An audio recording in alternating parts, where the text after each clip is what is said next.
might have studied Hermeticism for months. You might have read the Kabbalion, memorized the 7 principles, tried manifestation, mantras, meditations, and still be exactly where you were. I want to ask you something, not about what you know. How much of yourself have you actually seen? Because the answer to that question might change everything about how you practice, not what you practice, how you approach it, what you do before you start. For 2 years, I practiced Hermeticism seriously, not casually, not the way most people browse a few videos and call it a phase. I read, I took detailed notes, I applied what I learned to how I moved through days, how I interpreted what happened to me, how I thought about the patterns in my life. I had the 7 principles memorized. I'd gone through the Kabbalion more than once, not skimming, actually sitting with it.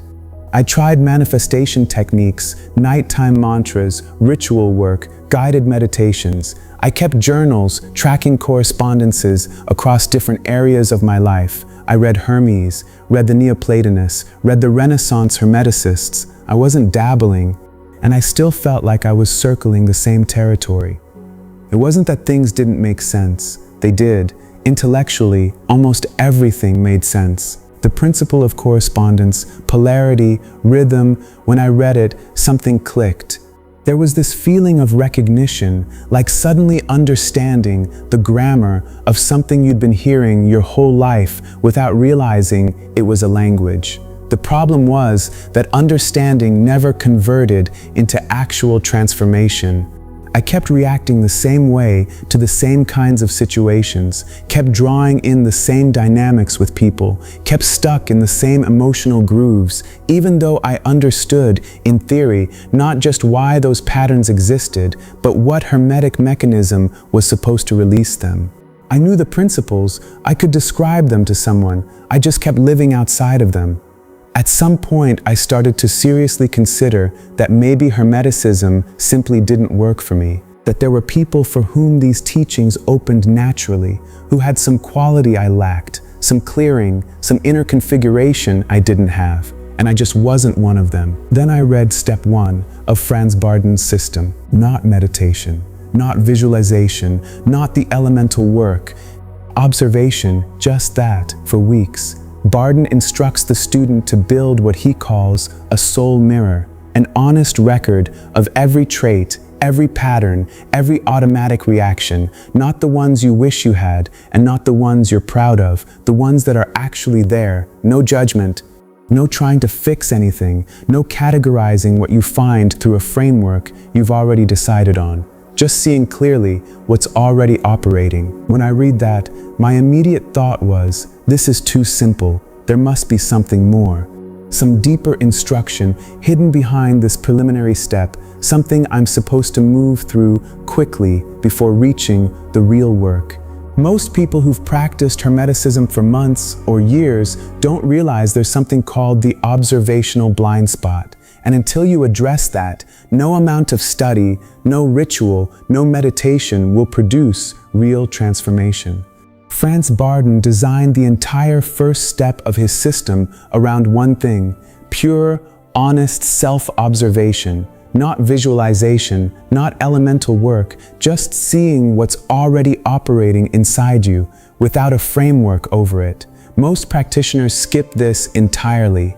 If you've studied the principles and still feel like you're circling the same territory, it's not because you lack something.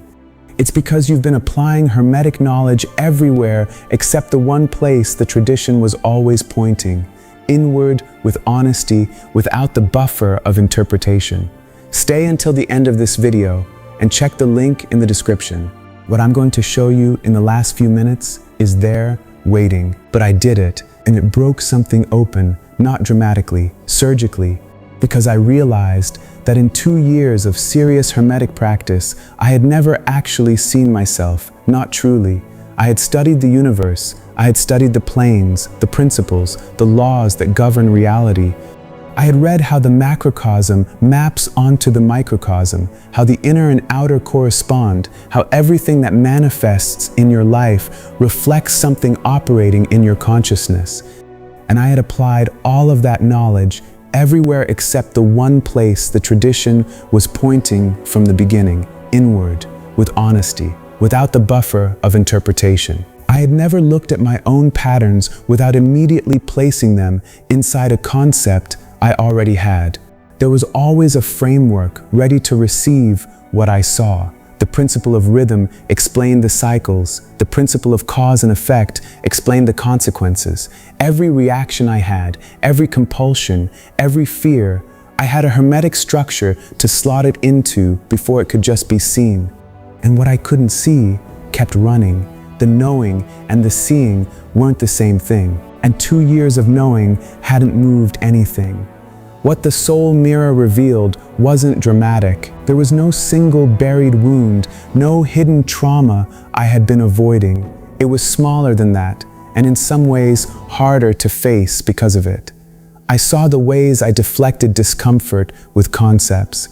The reflex to intellectualize what I was feeling before I had actually felt it. I saw how quickly I moved from experiencing something to explaining it. The pattern was so fast, it had been invisible to me. By the time I noticed a reaction, I had already categorized it.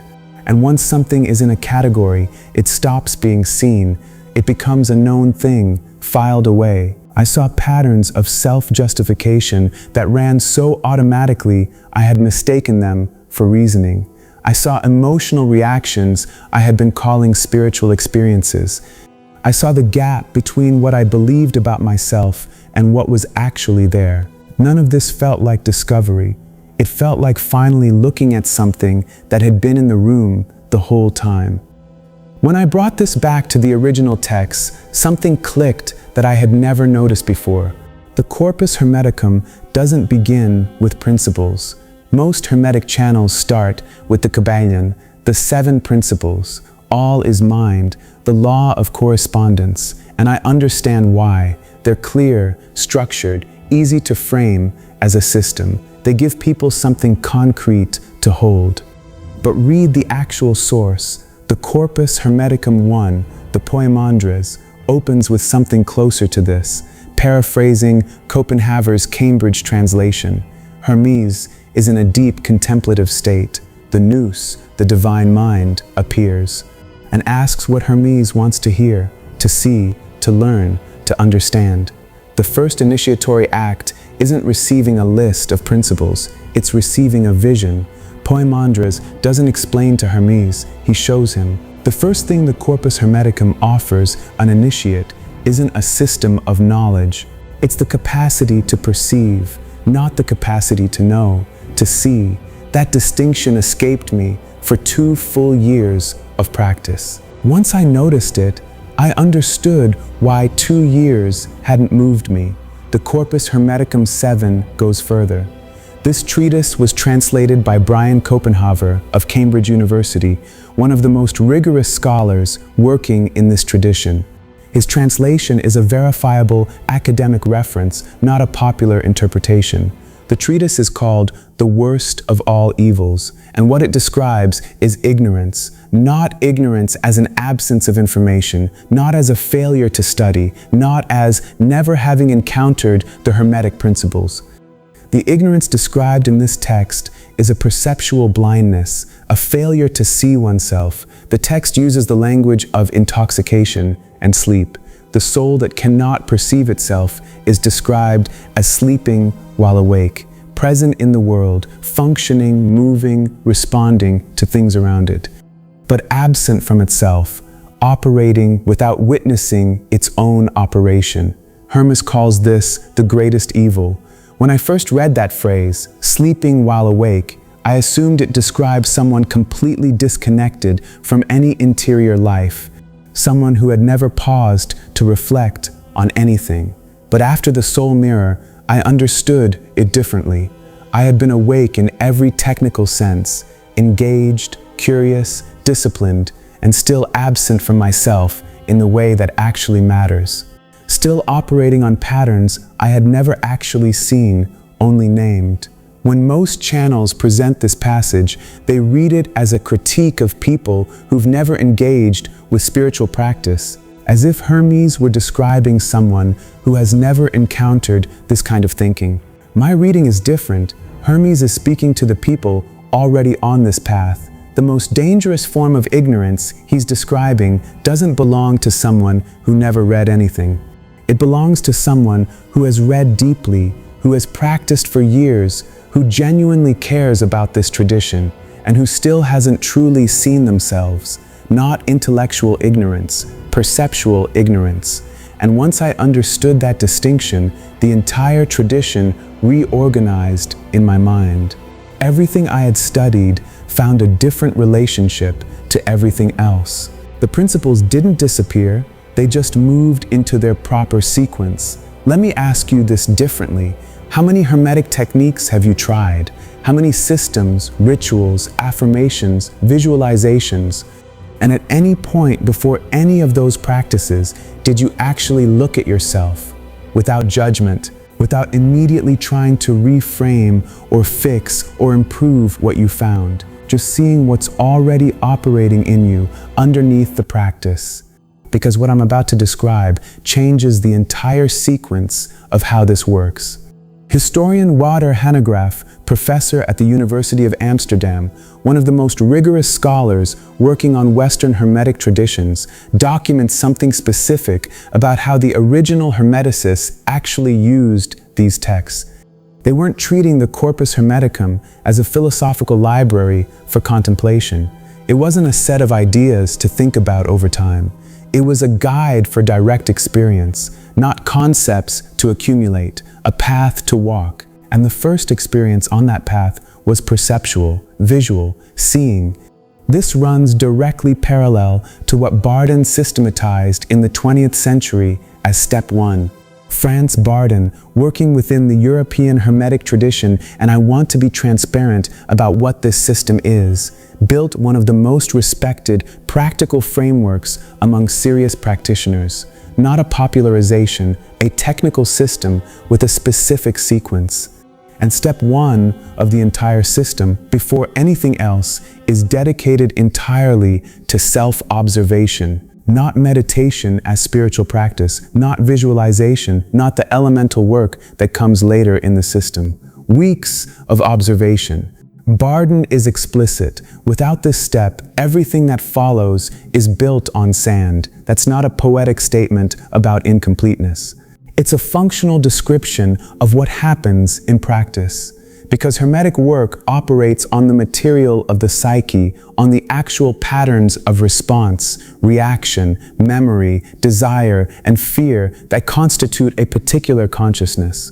If you haven't honestly mapped that material, if you don't actually know the terrain you're working with, you're not doing precision work, you're applying technique to something you haven't examined. You're working in the dark. And work in the dark isn't worthless, but it's incomplete in a way that compounds over time, and that compounds silently without announcing itself. In 2008, researchers at Harvard and the University of Washington published a mapping of a neural network they called the default mode network. This is the brain's autopilot. When you're not focused on a specific directed task, sitting in traffic, drifting before sleep, spacing out in the shower, this network activates and it runs your habitual patterns of thought and emotional reaction without your conscious choice. You didn't decide to think that particular thing. The network ran it. You were carried by it. What Randy Buckner and his team documented is that these automatic patterns operate, by definition, outside ordinary conscious awareness. They are functionally invisible to normal attention. You can't see them by trying harder to see them, because the state of consciousness that tries to see is itself shaped by what it's trying to observe. Deliberate practices, meditation, sustained attention, specific contemplative methods reduce the default mode network's activity. They create what researchers describe as a gap between stimulus and response, a window where something other than the automatic pattern can actually happen. I want to be precise here because I think precision matters. I'm not saying Hermes described the default mode network. I'm not mapping ancient texts onto modern neuroscience and calling it confirmation. What I'm saying is that two completely different traditions, separated by 18 centuries, developed on different continents, using entirely different frameworks, both identified the same phenomenon: automatic patterns operating below conscious awareness, which cannot be addressed without first being observed.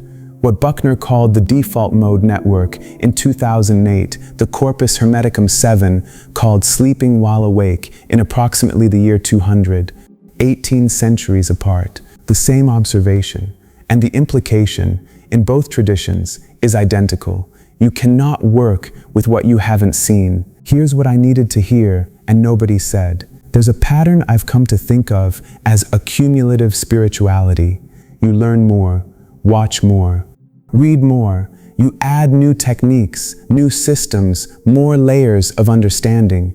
And with each new concept that makes genuine sense, you feel like you're progressing, and something in that feeling is real. The recognition is genuine. But intellectual progress isn't transformation. The distinction sounds obvious. From inside the experience, it's almost impossible to feel, because the feeling of understanding mimics the feeling of change. They activate the same sense of movement in you, the same sense of something opening. It's only over time, when the patterns keep showing up unchanged, that you start to notice the gap. For 2 years, I accumulated real Hermetic understanding, not superficial, not performance. The understanding was genuine, but I wasn't doing the one thing the system had been asking for from the beginning: seeing what was actually operating in me before trying to change any of it. The trap is subtle because understanding produces a recognizable feeling of movement. When you genuinely grasp the principle of correspondence, something opens. When you understand mentalism, something shifts. That opening is real. It's not nothing. But understanding a principle doesn't mean you're operating from it. In most cases, you're still running the old patterns, just with new conceptual architecture sitting on top of them. More understanding about the same unexamined substrate. Think about what that means in practice.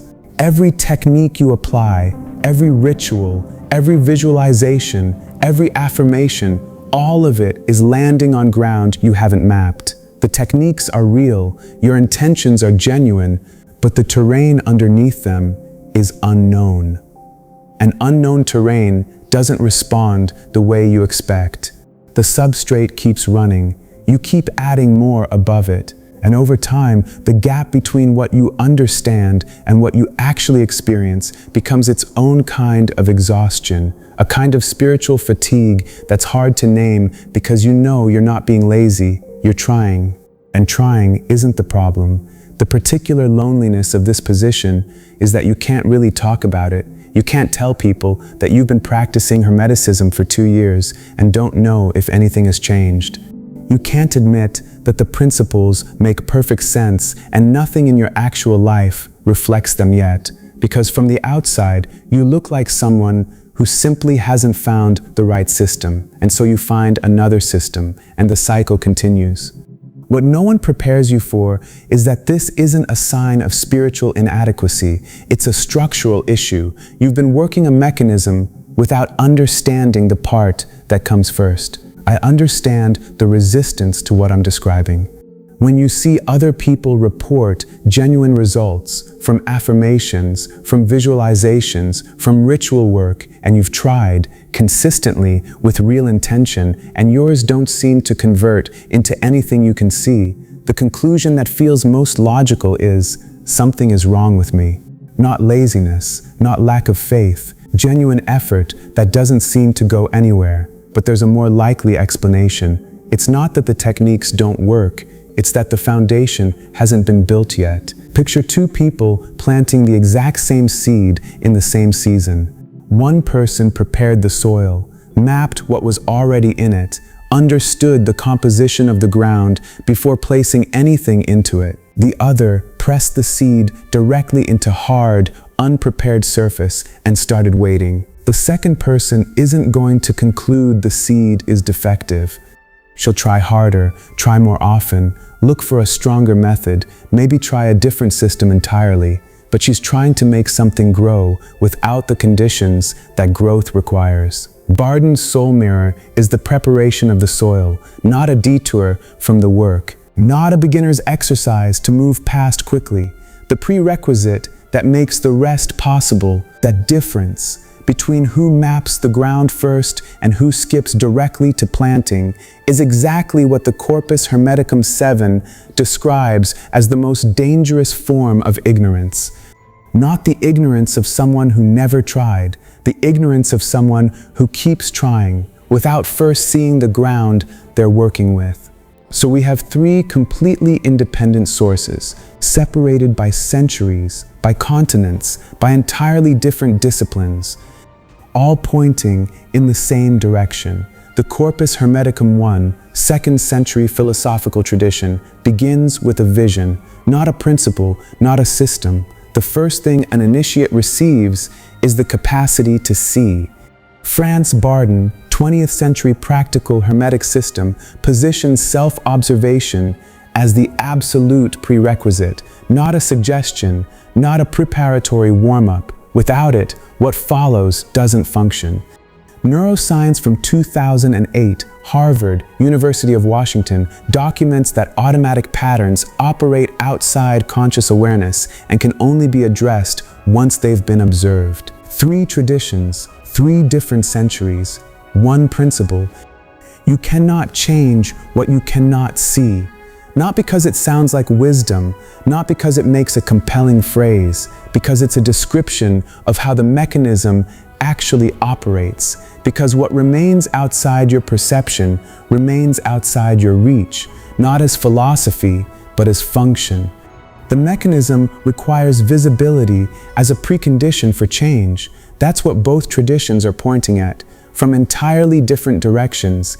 The conclusion I've arrived at, after 2 years of moving in circles, and after finally doing what the system had been asking for since the beginning, is this. Any Hermetic practice that starts without honest self-observation is spiritual decoration.